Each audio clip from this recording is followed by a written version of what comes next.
Welcome back to another episode of the We Are Change talk show. I thank you for joining me. This episode, we left the confines of the studio and interviewed a man by the name of Vincent, who has been suffering from harassment and police corruption and currently has charges before the courts. So we'll cross to that story now. So I'm here with Vincent. Tell me, what brings you on the show today? Over some time I've experienced a lot of harassment actually from some members of the Victoria Police, mainly from the Croydon DUI, I think it is, the squad from there. It's been over a 5-year period, with harassment on Facebook. They've deleted my account.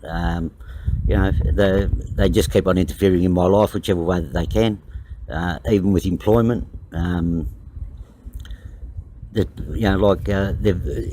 which way that they can just sort of try and disturb my life, and that they continue to do it. And this is all due to my wife and another girlfriend of mine were obviously approached by the police, and they became informants as such, whatever they decided to tell the police back then, and they've tried to follow it all up, and ever since then they've just given me a real hard time. And this was all due to my wife becoming bitter because I left her, and at the time then after I had a girlfriend which they also enticed into becoming an informant as well. And at the end of the day, I've got nothing to hide, and whatever they've led them to believe, and that's their side of the story. Mine's totally different to what obviously they've been told. So you consider yourself a targeted individual, and the police have used several resources to attack you, Facebook and other outlets. So basically your ex-partner released incriminating information on yourself. That's right. And that's how it all stemmed. That's right. Yep. And it's still up until today. It still continues. Even with my employment, I've had a few jobs here and there, and they've gone behind my back to the employers. I don't know exactly what they say to these people and that, but there becomes a bit of a distance between us after they speak to whoever they speak to, and this just continues to happen. And it's been look, at the end of the day, I take everything in my stride. I don't give them reactions like they're looking for and that. And the whole thing is that 5 years that they've been wasting their time following me around, and what ends up happening is they fabricate things, and like I've got to go to court and stuff like that, and then I organise solicitors and stuff like that, and they even go behind my back with solicitors and that, and then they don't want to defend me and that, and I'm in court by myself and that all the time.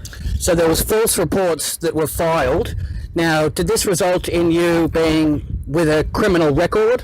No, put it this way, not as far as the initial part of it gone.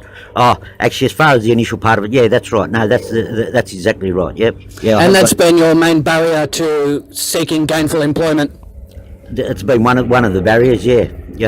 But the barrier that they create for me now is that even whenever I do get a job, they go behind my back to whoever I'm employed by and that, and there becomes distance between us because whatever they're telling them is they believe it, and then it just becomes an untenable project because I can't stay there because of the way I end up getting treated and that. So I end up leaving. It's very vindictive and very callous. So this has been an ongoing issue. Have you sought any forms of mediation or tried to find a resolution to these issues outside of the legal system? Put it this way, just through solicitors and so forth. But then, I've engaged a couple of solicitors and that, and obviously they don't go through with anything and that, and I'm just left in the lurch all the time. So I've actually tried to write a letter to the Ombudsman as well, but they tend to think that they can't do anything about it. So they haven't been any help whatsoever. I've actually got a couple of letters that I've received back from them and that, and I just can't seem to get get them to do anything about it. I actually at one stage I went to what's that body called? The police investigate themselves. Internal affairs? Yeah, that's it. Yeah, and they did do something about what the initial complaint, and I wanted to speak to the policeman that was looking after it, but I never heard no more about it. It was not followed up on. So this all came about in 2013. You've had no resolution to these issues. How do you see the future holding for yourself if this is going to continue? Well, put it this way, they're just trying to disrupt my life and trying to make me as unhappy as I possibly can, but I'm not going to give them that opportunity to do that. Yeah, I'll just continue on going the way I'm going, and but the whole thing is that I definitely want something done about it. Yes, that's definitely understandable. Now, was there any basis to these allegations? Was there any substantial evidence to support them? No, it would only be just what they've been told and that. And look, at the end of the day, I haven't got exactly a clean past in that, and I accept that. But I've been trying to get on with my life and do the right thing in life and that. And they just don't give you that opportunity. You know what I mean? Like, they just continue to. Well, what they do is they try to entrap you into going back to your old lifestyle and so forth, which is not what I want. And what were some of the allegations that were made? That I was had things to do with manufacturing of amphetamines and stuff like that. Whatever's been in my past and stuff like that is not who I am today. Since back in those days, there, like I've more than covered my ground by I've gone back to school and I've got qualifications in counselling. I've also AOD working, and I've done quite a bit of that type of work and that. And I guess to them it just doesn't really matter. Once you're tainted in their view and that, they just continue to treat you as such. So they were using your background as leverage over yourself and virtually blackmailing you through the legal system. That's right, yeah, and they continue to do that. I've got some outstanding charges, which, as I've said, as far as I'm concerned, they're just fabricated things that they've come up with, and that just so they can keep me under surveillance and that with whatever they, But over 5 years, you'd think that they'd have something substantial on you, and that if I was doing something wrong, which obviously I'm not doing anything wrong, and they just continue to harass. Like they actually get people which I know. I've either had something to do with mainly females and that, and they get them to come and spend time with me and so forth. And I don't know exactly what they do when they come over to my place or whatever, but they get it. They get them to get information, whatever information they can get, and I don't know what information they can go back with and that, because as I said, there's nothing there for me to be worried about. Some people in your predicament would look into an apprehended violence order, some form of AVO, to keep these people at bay if they're intruding into your daily life. Has that crossed your mind at all? Well, I don't know anything about anything like that. They haven't been instructed to do anything like that. And like as I said, like up until just not long ago, I was speaking to a solicitor, and they said that that they'd be able to help me out and that, but that's all come to nothing. They didn't recommend a restraining order against these people? No, they haven't. Look, at the end of the day, they end up working with the police. It's all very shocking circumstances. Back in 2009, I did a short stint in jail, and that was over the manufacturing of amphetamines, which was for personal use. And since then, it's sort of been a downhill slide as far as the police go. And what had happened was they left a bag of evidence behind, which my wife reported to the solicitor back then, and he advised her to take a photo of it and to get rid of it. And it had glassware and a few other bits and pieces that they'd left behind. Now, obviously she didn't do that. She kept this whatever glassware that was there, and this was found at another raid and what had happened was my fingerprint, my thumbprint wasn't on the glass, right? It was on the putty that was on one of the bits of glass. So this is 4 years later, right, at another raid, and I end up getting pinched for exactly the same thing again, right, with my thumbprint on the putty, nothing on the glass. Like deja vu. Right? Yeah, exactly. Yeah, and got charged with it again. Yeah. And how much time did you serve? On that particular occasion, no, I got a suspended sentence, 5 months suspended sentence over a 2-year period, I think it was. And this is going to carry on permanently on your record, and now they're using your background against you. Do you see any chance of hope in the foreseeable future that you'll be able to break free from this systematic harassment? Well, not the way it's going at the moment, no. Yeah, and it doesn't matter whatever I try and do on that, they try to counteract it and that's all in order, because they've got absolutely nothing as far since my wife and this other girl became informants, and they've not managed to get anything. Well, they're not happy with that. Yeah, that's not my fault. Obviously, they haven't told you the truth about everything, have they? They're using any form of attack that they can, and a big part of that is using your history against you, and very malicious. Is there anything that you would have done differently, looking back at all of this, Vincent? Well, done differently, I don't really know that I could have done anything differently. You know, like it doesn't matter whatever I've said or whatever I haven't said. You know, like I haven't harassed anybody that's given evidence against me or anything like that, because as far as I'm concerned, man, there's nothing there that's incriminating. As far as, you know, I've done nothing wrong since, and I've got no intention of doing anything wrong. But I definitely want to be left alone, though. Absolutely, and that's a very fair statement. If you could look into the camera and speak to these accusers, what would you say to them? I'd say to them to actually go and find someone real to go and chase, and to leave me alone, because I don't deserve the treatment that I'm getting from you, that's for sure.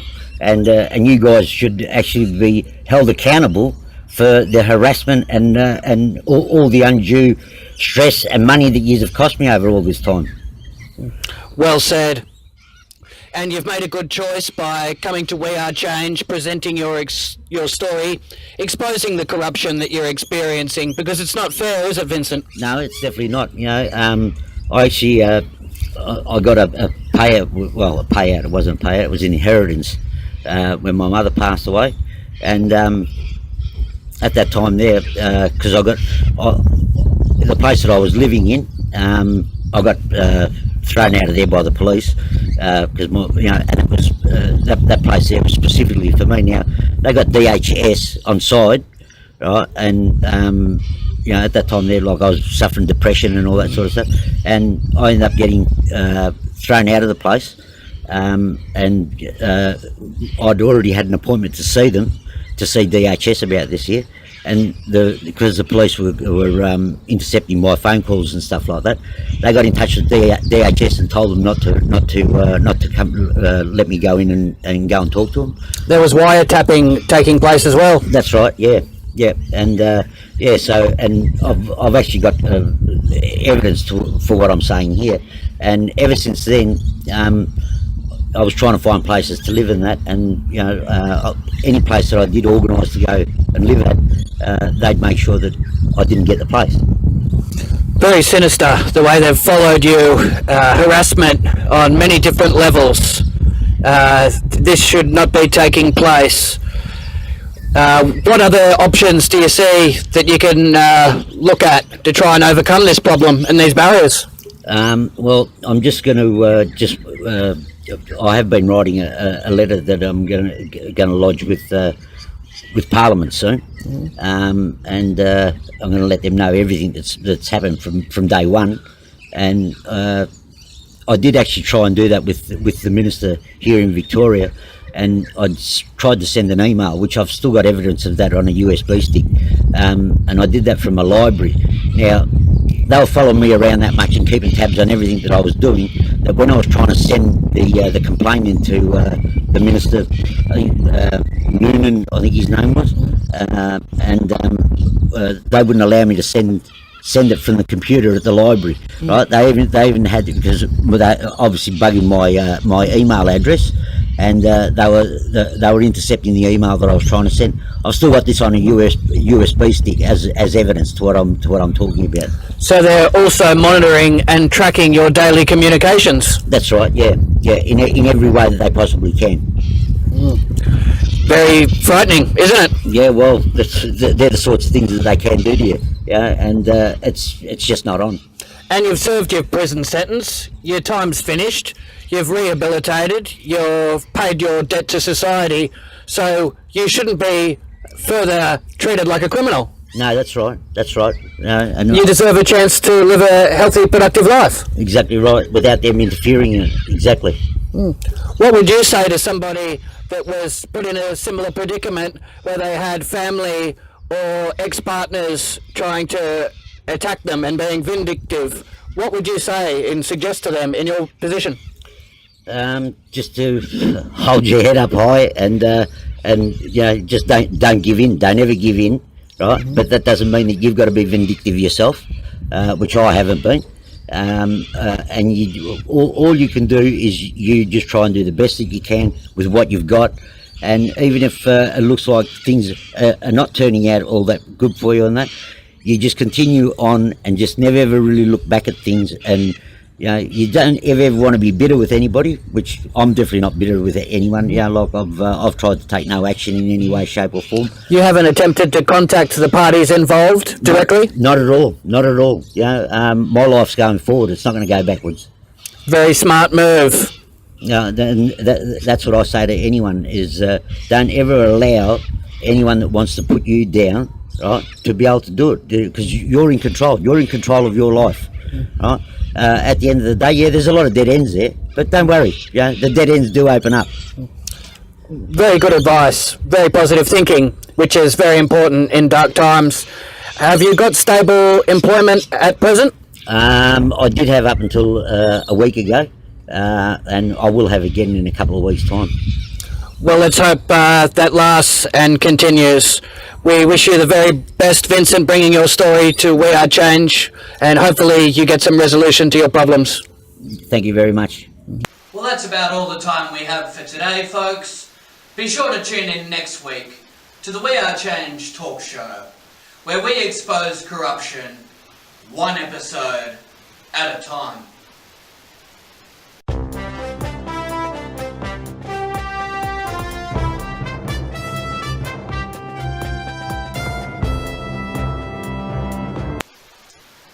Are you tired of hearing lies and fake news on mainstream media?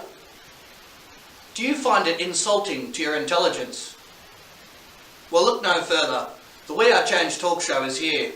President Trump has launched airstrikes on Syria. A lot of his prominent conservative supporters have turned against him after this action. Have you suffered human rights violations or been a victim of corruption? The We Are Change talk show would like to hear about it. Phone the number on your screen today. Who the hell's going to listen to a little guy? You guys are, thanks. Yes, it's what we're here for. Yeah. Thank you so much. And what I hope is they don't put a mother and a child in the house, because that child will die. And no one seems to believe me. Once again, much love to everybody at We Are Change, and I look forward to seeing you guys at more events in the future and working more closely with you. Beautiful. Thank you very much for the call, my friend, and all the best of luck moving into the future. Much appreciated. Thank you, Jeff. Appreciate it. The legendary Jeff. Without the instrument of We Are Change, we will not have a future. We will not have a country or world to leave to our children. We won't have children able to function in it. So be a part of it. Join it. We Are Change Melbourne gives those who mainstream media have ignored a voice, exposing corruption, injustice, human rights issues, and much more. We Are Change Melbourne is the voice of the people. Yeah, this is Jeff. Met Jeff for the first time I'd met Jeff. He too is a lovely chap, and he has a YouTube channel called We Are Change Melbourne. So if any of these topics pique your interest, pop over to We Are Change Melbourne and say good day to Jeff. You've seen that video that's just going past the interview, Enough is Enough. Watch that one. Phone the number on your screen and be connected with the We Are Change talk show.